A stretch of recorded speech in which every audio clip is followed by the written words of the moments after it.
Sore ini kita bersama kedua lawyer kita ini. Beliau adalah Bapak M. Nasir Dolo SHMH dan Saudara Muhammad Akbar SH.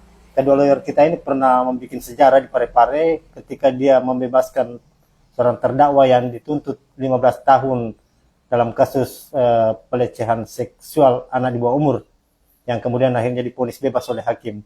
Nah, sore ini kita ingin mencoba mendengar apa tinjauan kedua lawyer kita ini terkait perkara yang sekarang lagi viral, yaitu perkaranya Peggy Setiawan. Bagaimana Pak Dokter melihat, Pak pengacara melihat kasus ini? Silakan.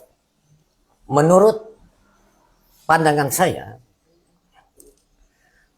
sangat lemah bukti-bukti yang diajukan oleh penyidik untuk menetapkan Peggy Setiawan sebagai tersangka. Kita lihat contoh, ya, dan dijadikan bukti adalah pengakuan para terpidana yang pernah mengajukan gerasi. Ya, itu kan kalau orang mengajukan gerasi berarti ada pengakuan bahwa dia menyesali ya perbuatannya. Nah, itulah yang dijadikan sebagai alat bukti keterangan para terpidana. Tapi kalau kita lihat, ya, yang muncul di media, ya, para terpidana ini, ya, mengaku bahwa mereka adalah diintimidasi, ditekan, bahkan ya, disiksa untuk membuat pengakuan bahwa dialah pelakunya. Ya, kalau kita analisa secara mendalam, bahwa mengakui sesuatu perbuatan, ya, padahal dia tahu risikonya, ya, dia tahu risikonya bahwa dia adalah di penjara, bisa saja hukuman mati, bisa saja seumur hidup, dan nyatanya 5 orang adalah dipidana dengan penjara seumur hidup. Apalagi kalau hanya membuat pengakuan, ya, dibandingkan ya, membuat pengakuan bahwa dia menyesali suatu perbuatan. Padahal ini tujuannya adalah untuk mendapat gerasi dari presiden. Ya, artinya alat bukti yang digunakan, ya, alat bukti yang digunakan untuk menjerat seseorang dengan cara yang tidak sah, ya, seperti intimidasi atau penyiksaan, itu adalah cara-cara yang tidak sah dan itu tidak patut untuk dijadikan alat bukti. Jadi kita tidak boleh mengatakan bahwa ada pengakuannya. Pengakuannya itu pengakuannya karena ingin, ya, supaya hukumannya diringankan. Diringankan. Agar mendapat gerasi. Iya. Untuk diringankan. Dia berdusta begitu untuk mendapatkan keringanan. Kalau kita tarik ke belakang, dia berdusta untuk mendapatkan hukuman. Karena apa? Dia tidak tahan disiksa. Kita buktikan saja. Sakat Tatal.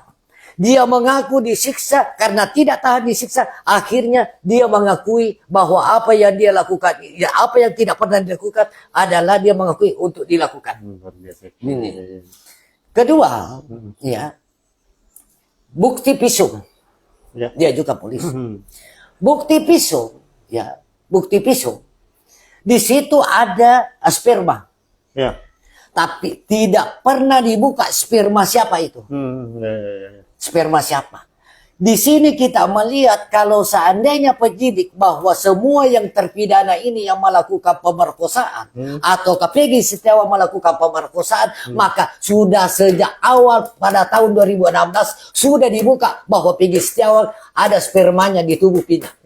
Tapi sampai hari ini tidak, mati itu dengan sendirinya bahwa sperma yang ada di situ bukan sperma Peggy Setiawan. Maka dengan sendirinya bukti visum itu tidak bisa dijadikan alat bukti untuk menjerat Peggy Setiawan. Berikutnya adalah otopsi. Otopsi itu tentang kematian. Ya. Otopsi ini tidak bisa menjelaskan bahwa ini adalah perbuatan Peggy Setiawan atau perbuatan siapa. Artinya otopsi ini adalah tergantung kepada alat bukti yang lain. Tidak serta-merta bahwa ada otopsi berarti sudah pasti dia yang tertuduh, berarti dia adalah pelaku. Ya.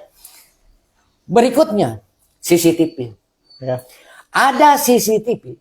Ya, sesuai yang ada di media ada beberapa CCTV. Kenapa tidak dibuka CCTV? Kalau benar-benar, ya, CCTV itu mampu memperlihatkan atau dijadikan bukti yang terang dan jelas bahwa Peggy Setiawan adalah pelaku dalam pembunuhan atau pemerkosaan ini. Maka dengan sendirinya sudah lama juga dibuka ini. Tapi sampai hari ini adalah tidak pernah dibuka. Bahkan baru muncul kemudian dibuka sedikit-sedikit. Inilah yang menjadi fenomena sampai hari ini. Tapi pada dasarnya memang orang miskin, ya orang yang tidak berdaya, pada saat terlalu mudah untuk dijadikan tersangka. Orang miskin itu adalah kelas tua dalam bangsa dan negara ini. Ini yang patut kita